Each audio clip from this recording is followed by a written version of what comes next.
or corruption to succeed is for good men and women to do nothing and say, oh, I don't want to be labeled. Oh, I don't want to be a part of it. Oh, it's just too stressful.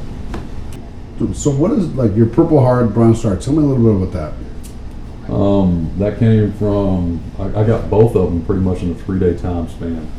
May 1st, May 2nd, May 3rd of 2009. We had an OP that was overrun. It was called OP Boreali, and we lost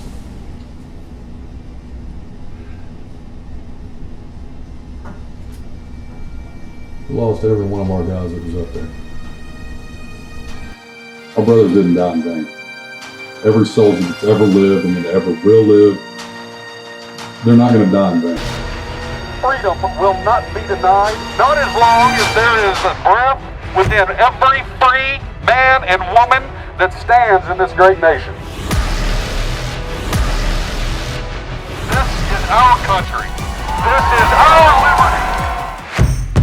I started from my basement as a contractor and eventually grew it to 18 states and 173 million in sales. Booyah, baby!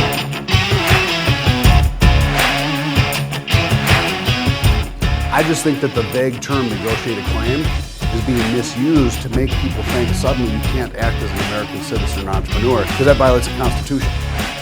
And I looked at it and said, look, if you change this plan, you're going to have to deal with the repercussions down the road. See, that's when I got in as a sales guy doing this, knocking doors. What do we do? Like, how do we grow? We had no idea. And everybody's ignoring what we saw with a 95% property casualty claims, which are $10,000 claims on average nationwide. Booyah, baby! This is our country. This is our liberty.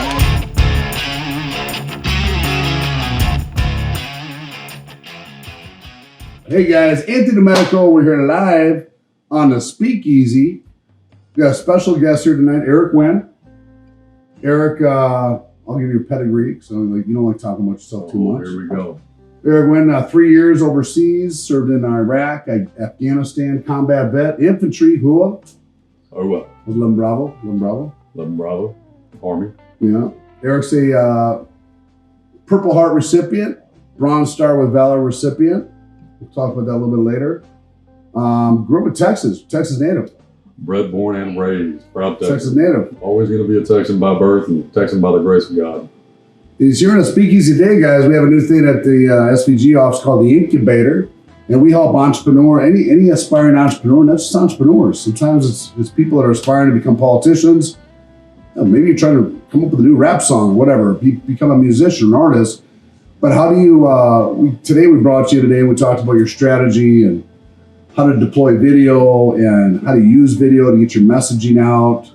And you're one of the guys, you're great because you're one of the folks that you really like not wanting to be in the spotlight, yet you have a great story and you have a great message for America, and I want to get it out. I do not. I like, my real good friends call me the 3%er because 97% of everything I do or say, I really do in sarcasm. I do to get a laugh. I like my friends and family to have a good time. I like them to laugh.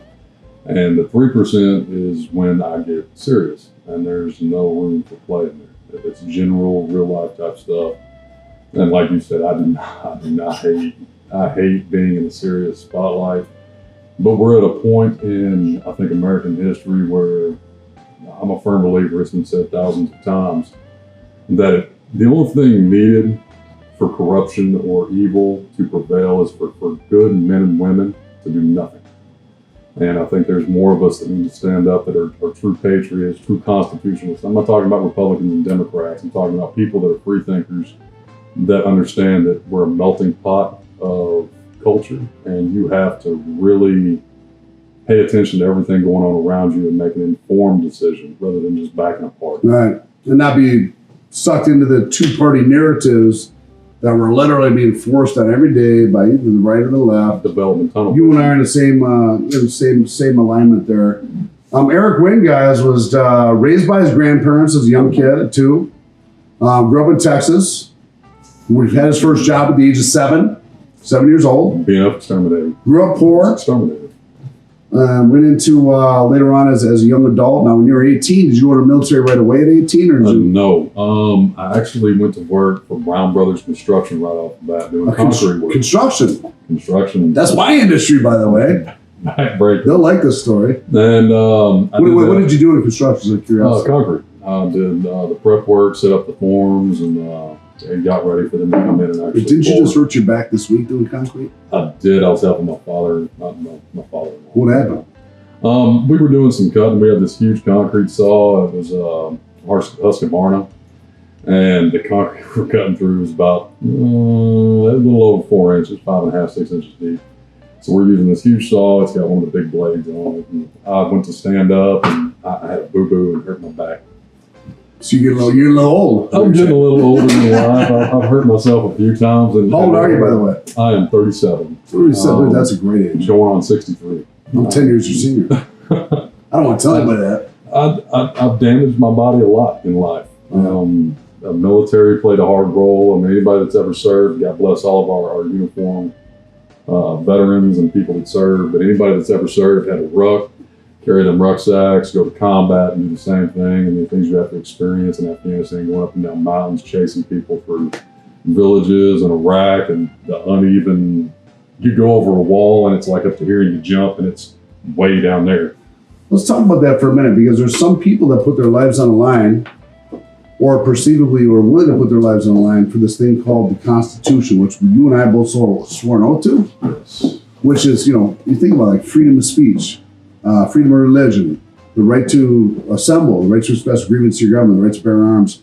A lot of people watching this right now, maybe down the road, younger people especially, that aren't taught what these things mean. This is the supreme law of the land. It supersedes city and state statutes.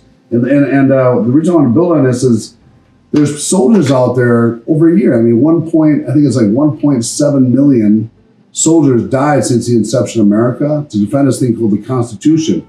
And it's easy today in this like very fast-moving society and changing education systems and whatever to forget what that basic structure was that made America great, and all the people that died or even were willing to give their lives to make America great. How do you feel about that? You can't attack the same thing. It's like cutting off your nose to spite your face. Mm-hmm. You can't attack the one thing that gives you a right to say those things.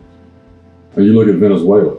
They went socialism, and now they've pretty much lost all their rights. I mean, their government came out and opened fire on a literal peaceful protest. I watched a video of it myself with my own eyes. And I remember a reporter was like, oh my God, if only they had guns, if only they had something they could do. Well, they don't have a Bill of Rights. Mm-hmm. They don't have the Second Amendment. They had to turn all their guns in.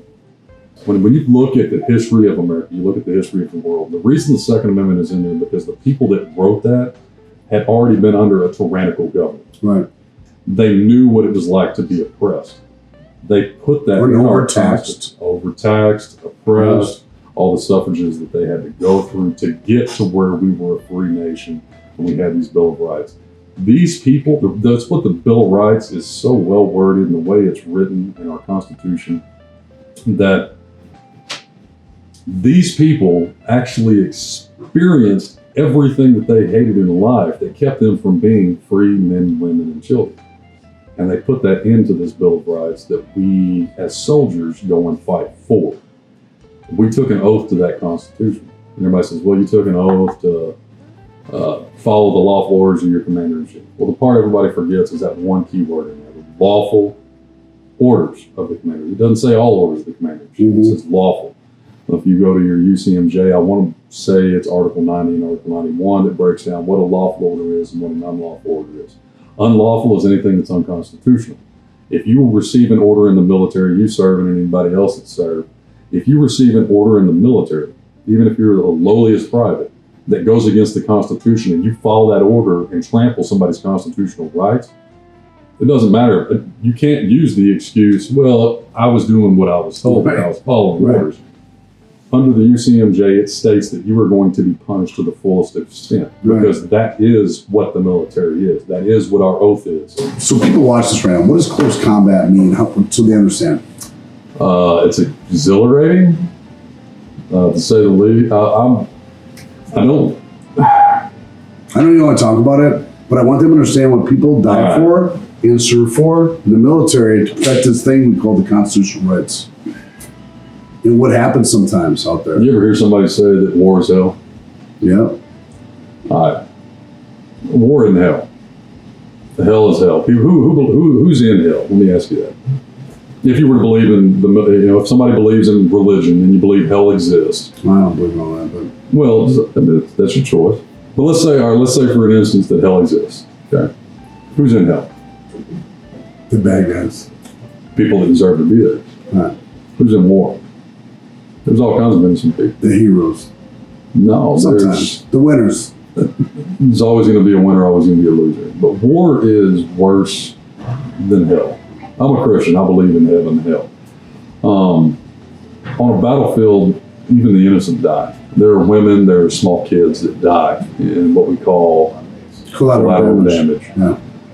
There are older men and women that can't just get out of the way in time. There are people that are just caught up in the crossfire. Bullets travel down field lanes. artillery. There's all kinds of horrific. There's nothing I can do to explain to anybody watching. If you've never been in real battle, there is not a movie out there. There isn't a person alive that has been to war that can articulate how nasty, horrific, and just atrocious real battle is. I mean, you hear combat guys talk about it. A lot of anybody that's ever hung out with me and a bunch of my combat bubbas that I served with, they'll hear us tell the funny stories. They'll hear us make a couple of short jokes here and there, and that's our way of dealing with it. And you're not going to hear a bunch of combat guys sit down and talk about one of their great friends that they listen and take his last breath. Yeah, so what is like your Purple Heart, Brown Star? Tell me a little bit about that. That came from, I got both of them pretty much in a 3-day time span. May 1st, May 2nd, and May 3rd of 2009. We had an OP that was overrun. It was called OP Barley, and we lost.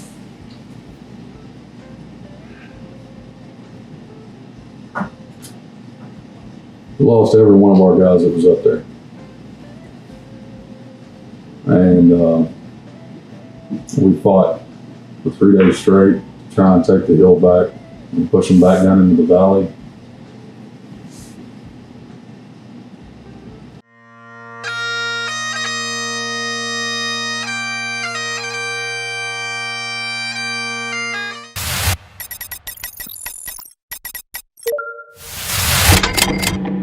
Distancing was ignored at a rally calling for the state of Illinois to be reopened. They combined it with a Memorial Day event to honor the fallen. Essential businesses to close down and on edge and in the middle of another night of protest.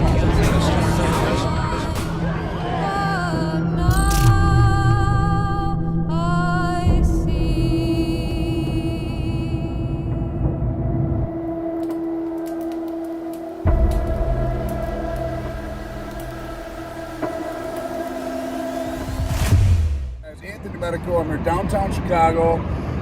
Rush hour traffic. Well, there's no traffic. 9 a.m. Nobody walking around. And this is America, and we're in quarantine. I don't believe a lot of conspiracy theories, but what I've seen happen here in America is wrong. Lawmakers saying that they're willing to sue the governor for his extension of the stay-at-home order. Freedom will not be denied, not as long as there is a breath within every free man and woman that stands in this great nation. Tough times, they reveal our personal character, and crisis reveals national character. As the state's unemployment rate soars, there are a lot of people filing for unemployment for the very first time in their lives. And over the weekend, the number was so large, so sudden, that it temporarily crashed the state's online application system.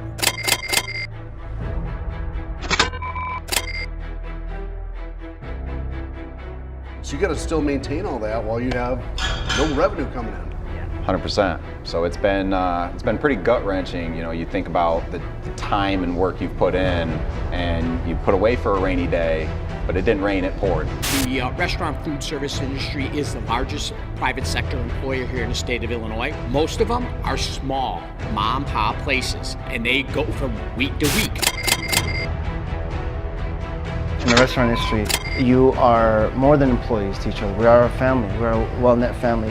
And seeing friends that have businesses struggle hurts. Well, it hurts more to see my own staff hurting. At least 2 Chicago churches defied public orders and held Sunday services this weekend. Why isn't church allowed the same guidelines as everywhere else? I think it's discrimination. I think it's an agenda, and we're gonna stand up against this agenda. Listen, I'm a Christian, but it's not just a Christian issue. It's a constitutional issue. It's an American issue. Can I get an amen? Our cries of protest, they now hear, while half the country sits locked in fear. Beware those few who seek to gain that hidden agenda, the next campaign. Free speech, the right to assemble. When we march, they begin to tremble. The Constitution, the Bill of Rights. For this, those soldiers gave their lives. They were soldiers, they were young. Today we shall remember them. Freedom, it's never free. So silent we should never be.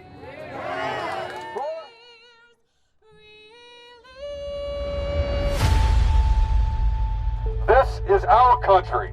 This is our liberty. But we're here to make a statement today as we honor those men and women who died for our freedoms. We are coming, and we're bringing hell with us.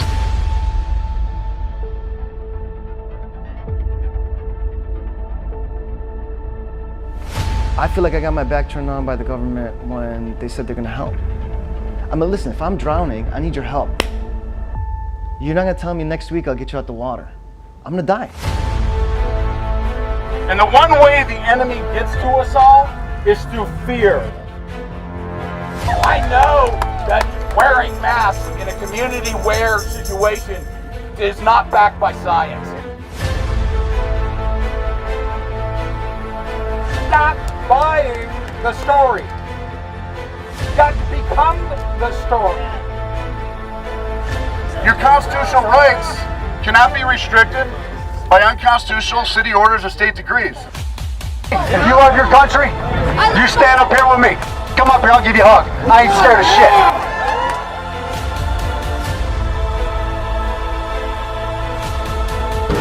We have to persevere and see to it that this never happens again.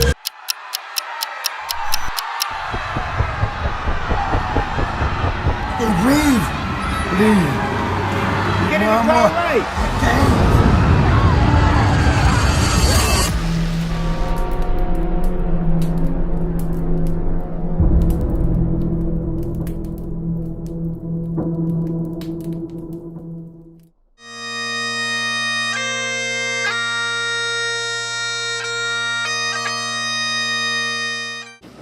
So Chicago, that was a moving experience for me. I think it was huge for both of us. That was the first time. That was actually the first time I ever participated in any kind of rally. I don't even call it a protest. We weren't really protesting. We were just speaking about what we believed in. Well, what blew my mind was when I was there and actually saw everything play out from start to finish. People wished that we would die and our kids something would happen to them. I mean, people that are emotionally energized by an agenda. And yet the next week, the same mayor, Lightfoot, was congratulating the protesters, who some of which burned down many businesses in Chicago. After Minneapolis, by the way, I flew to Minneapolis 3 days later. That's where I grew up. And I met with, I got a lot of black friends there. There's friends of mine that are rap artists, and we filmed what happened in 3 days in Minneapolis from a very neutral perspective and talked about, yes, absolutely, that the initial BLM movement should have protested George Floyd. Hell, I was there during a day protest. It was peaceful. And you had this fringe, this fraction, some call it the Antifa, different people, every group's got their bad apples, right? Correct. And they corrupted the initial story of George Floyd by burning down those buildings and committing looting and that was one of the greatest tragedies to me. There's a huge difference. When you go back and look at your Constitution, your first constitutional right, your First Amendment states that you have the right to peacefully assemble and protest. The second it turns into a riot, which, like we were talking earlier, I say there's three things that take a protest to a riot, a whole new level. And that's if it threatens life, limb, or eyesight. If anything you do threatens life, limb, or eyesight of anybody else, which life could include any way that you make your living, businesses. Right. There were people that had their businesses burned down, not just on the Republican side or the Democrat. It was both. White owners, black owners. Black business owners like, dude, what are you doing? I'm against George Floyd being murdered too. Police brutality, horrible. But why did they allow my business to be burned down? Meaning the mayor of that city took the police force and said, hey, evacuate. And it never filled the void for 2 days. It was completely lossless. That's where we started filming. That's when our cameras went on. There was no 911, no ambulances, no police, no media, nothing. And that's when my cameras went on for 2 days. That's part of the documentary. And the lawlessness and the craziness and chaos that went on and how Americans really felt on both sides to be left completely alone by their government due to political reasons. Well, that's why I say, when we talk about protest, even if I disagree with what you're protesting for, I'm going to back you because that's your God-given natural right. That is your constitutional right to get out there and protest. The second it turns violent, they start burning buildings down, beating people, and all these atrocities that they were committing, this small faction that was going out and was committing, I'm completely against. Now let's fast forward to the, I'll call it the Trump rally, the Trump symposium, the state capitol. You had tens of thousands of Trump supporters who came in peacefully. Again, you had a faction. It's a small process. Possibly a couple of anti-FOB, whatever, whoever they were, maybe a couple far-right militia groups. Very small faction that broke windows, pushed back against the police.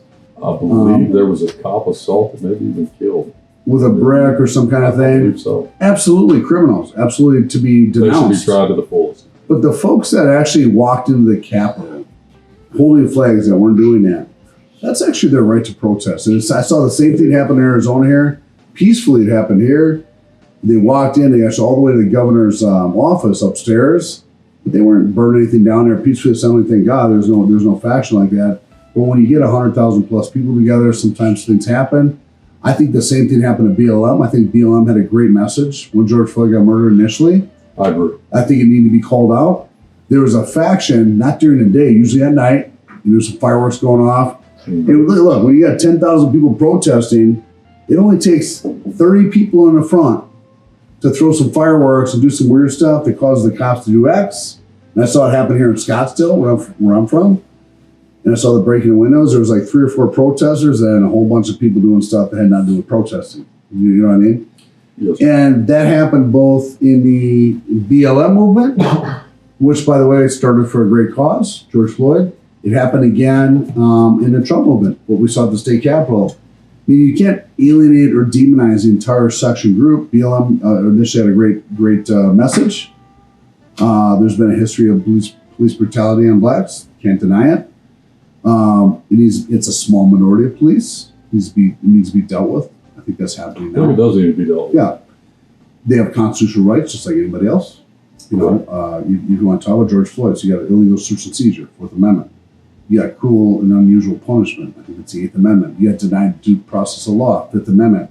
So we talk about those things in documentary and we represent that. But we can't condone rioting or violence. No one can condone rioting and violence in the Trump supporter movement. But again, it's such a small group. You can't alienate an entire sect. Well, and if you look at it right now, when you talk about the Constitution and alienating groups, both sides, the Republican Party and the Democrat Party, will demonize the other, and it's not the people. That's what I'm talking about. It's the narrative. It's the narrative and the agenda that both sides. They're both trying to spin something to fit their agenda. And even the news, when you listen to the news, they're affiliated with either the Democrat or the Republican Party, and they have their own agendas. They have their own narratives that they're pushing, and that's why a lot of people for those of us that have been to some of these things and we've seen what's actually happened with our eyes, and we listen to the media talk. And it's like, wow, y'all really just lied about that. Y'all took a video of this one thing and painted this horrible picture of everybody there that was just doing their constitutional right. You're going to say things happening right now. And it is. And it's going to continue to happen because it's a two-party system. I think you and I are aligned in this, where the narrative gets spun over and over and over again. Where you feel compelled, there's no leadership in the middle, right? You're either a Republican, like I inadvertently get pushed to the right. Now I'm a businessman, so I believe in lower taxes, less government control. I believe that in the Republican Party. I don't care what people do with their social life. I don't care about. I do, but I don't get involved in women's rights, abortion, social media, gays, all that kind of stuff. To me, that's social. That has no business in government, not even church. Okay, for me, so I have a little bits of pieces in both, and I just can't fall in the camp of either one. I believe in America. I'm a constitutionalist like you. Well, like you just said. And I don't want to be compromised. I don't want to be told that I'm a Republican because I have a few beliefs here. I certainly don't want to believe I'm being told I'm a Democrat because I have a few beliefs over here. And there's so many Americans that have that same feeling, but they don't have an outlet in the middle. They only have an outlet over here because they're getting forced to that narrative on either side. I completely agree. It's whenever you talk about civil rights, I'm a Christian. And people are like, well, if you're a Christian, then you said you don't. People ask me what I thought about gay marriage. And I was, well, that's their right. That's up to them. If they want to do that, that's fine. Let them go and do it. That has no weight and bearing on my life. That is not my business. That is their personal life. I don't have to agree with it. I don't have to disagree with it. That's their personal life. Do you want somebody coming into your house and tell you can't have relationships with your wife?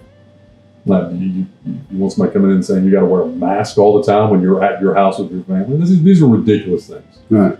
That is. I prefer government to stay out of all that stuff. They have no business in that. They have no business in your church. They have no business in your love life. They have no business in how you rear your kids, unless it's abusive or run your business. They don't need to tell you how to run your business. That is all First Amendment stuff. I mean, that's who you are. You're allowed to exercise all these rights and have your views and opinions, as long as it does not trample somebody else's or cause life and limb or eyesight. Which is why rioting, burning, arson, vandalism inadvertently violates other people's constitutional rights, which is why as soon as that started happening in Minneapolis, because look, we went out there to film for George Floyd, and we captured that in our documentary, right? This is what I want to say. We can't also condone the rioting, nor can we condone the guys that were breaking windows at the state capitol at the Trump. I don't care if you're on the right, and I don't care if you're on the left. Anybody that looks at those riots and says, I'm going to support that, let me tell you what you're supporting, okay? There were people from every walk of life that had businesses in those communities. They spent their last back-breaking, hard sweat-earned, blue-collar, tax-paying dollar, red-blooded American dollar to start that life, to chase that American dream. And because they were up in their fields, which I'm not knocking them, many of them had very, very good reason to be upset on multiple occasions, on both sides. Mm-hmm. But you're going to go in and burn down your neighbor's house. That white man is not your enemy. The black man is not your enemy. The Hispanics are not your enemy. The Asians are not your enemy. The Arabs are not your enemy. It's not us versus them as far as red and blue, Republican versus Democrat. It's the American people versus a corrupt government that is doing everything they can to hold power. That's what it boils down to. And the power becomes within the divide itself. That's it. So the only power they have is dividing us in this narrative. Oh, they're winning the war. Race, business, big business versus small business, mask versus non-mask. You name it. Essential versus non-essential. All the way down. Or corruption to succeed is for good men and women to do nothing and say, oh, I don't want to be late. Oh, I don't want to be a part of it. Oh, it's just too stressful. Right. So we're going to leave our kids to deal with it like our parents and their parents and their parents' parents and our great-great-great-great-grandfathers left us to deal with the mess that they couldn't fix. So the change or the intervention most likely is not going to be the Republican or Democratic Party, although that would be easy for someone like you to come up either way and get funding to blow up. But it's true messaging and coming up maybe through a new party where all Americans, maybe not all on either side because it's people still far right or far left, can come together a new umbrella called the American Party. What say you? I'll say it's 100% possible. Firmly believe it's 100% possible. If we can set aside and say, look, we're free-thinking individual Americans, we love our country, we want it to prosper, and we can come to the table with thought out, well-planned, genuine compromises and say, is this if I give up this, is it gonna hurt me? If you give up that, is it really gonna hurt you? Can we meet in the middle? Can we get something done? Can we stop acting like it's gonna be the death of us if we compromise? When that's exactly what makes a country great. All right, guys, you heard it all from Eric Winn, live here on the Speakeasy. It's been a roller coaster of emotions tonight. It's been a long one. Look for the American Party. Look for Eric Winn. Something new is coming down the pipeline. I'm hoping. See you soon. Booyah, baby.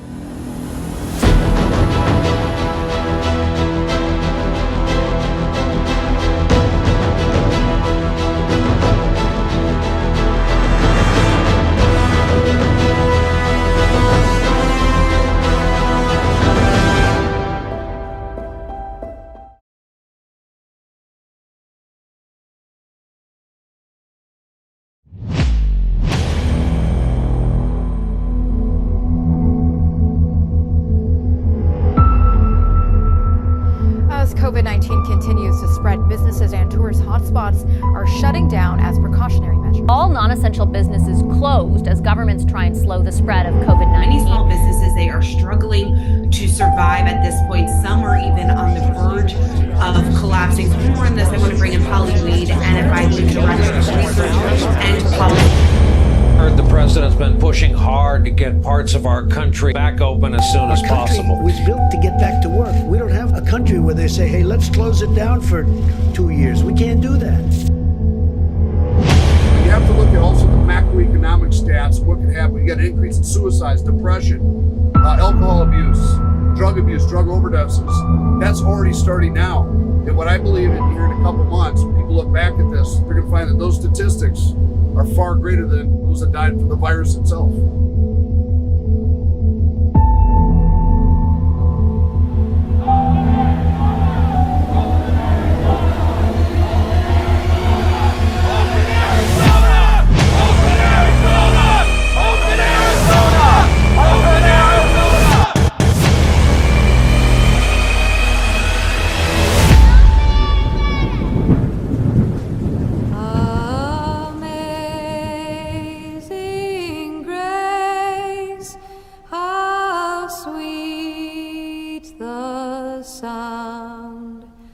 That saved a wretch like me. We are not going to allow these people to take our rights and our freedom, because that's what they're doing. Healthy people want to get back to work, not be locked in their homes. What are your thoughts on that? Government overreach has gone way too far. That's where I have my problem. Anyone that wants to work should be allowed to work. I don't think that even keeping people in their homes is really actually keeping people stuck in their homes. So now you have that other issue with these statistics of domestic abuse, suicides, depression, because they are stuck at home and not allowed to go out and do what they're supposed to be doing. Our economy is so fixed on this one threat of coronavirus. I went from a fantastic income to literally zero income and no end in sight. If they could pull this off now, what's the next virus going to be? What's the next reason going to be to shut us all down? A registered nurse, and we want to ask her a few questions about her thoughts on the virus pandemic, unemployment, how it's affected your job. The general surgical masks that people are wearing with the two looped ears, those are actually only good for 30 minutes. By the time your breath permeates them, they're saturated. With the parks and stuff and closures, I'm not able to take my kids out like normal and teach them, about their freedoms and liberties. Guys, any last words from you guys? Open Arizona so we can do activities and explore. The virus is affecting, 1% or less of the population. They should take that $2 trillion, I believe, and applied it to them, give them the best medical treatment, but let the healthy folks go back to work. No, I agree. This is a tyrannical government that we've been experiencing where they're telling us to stay in our houses, not go out, not go to church. Arizona, Maybe not as bad as some other states, but at the end of the day, the bottom line is they're not following the Constitution and the Bill of Rights. All kinds of folks that want to basically get back to work. What's your take? This is not about a party or any type of partisanship. This is an American issue that needs to be addressed. You have business owners from all walks of life. We've had over 1,100 flu pneumonia deaths in Arizona. This year? This year alone. And in the last 4.5 weeks, we've had 396, it's probably over 400 now, flu pneumonia deaths in the last 4.5 weeks, which is still double what COVID has been the entire time.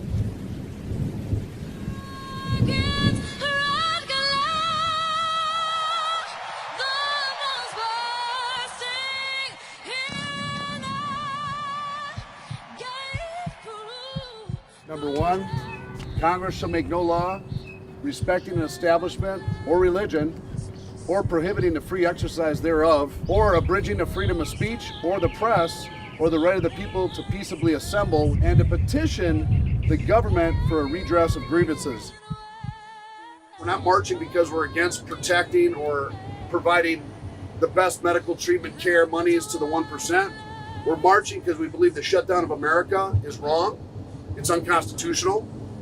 It's violating constitutional rights of American citizens. People are being told to shut up and stay home and not to question anything.